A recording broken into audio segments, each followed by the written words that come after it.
Hi, I'm Trevor. I'm the branch head at the Louis Riel Library in the south end of Winnipeg, and today I'm going to talk to you about one of the books that we did on the Time to Read podcast last year. The book is The Underground Railroad by Colson Whitehead.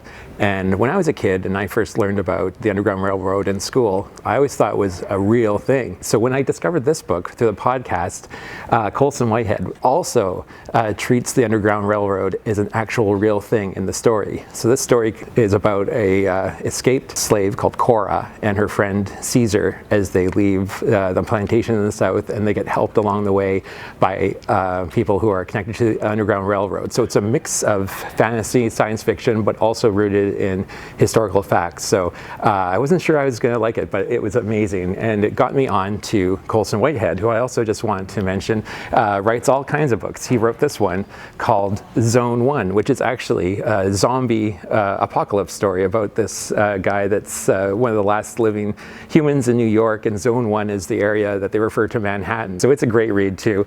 And his most recent book is called Nickel Boys, and it's a really fascinating read about these two kids that were in a juvenile detention school in Florida in the 1960s, and it draws on all kinds of things that we can understand here in Canada, racism and abuse and things that he actually even drew on residential school stories in Canada for it. And the interesting thing I found about this is, as dark as the story is, it's also full of humor. If you're looking for an excellent writer who can write just about anything, I recommend Colson Whitehead. The Time to Read podcast is available the first Friday of every month, so make sure you download our latest one at wpl-podcast.winnipeg.ca.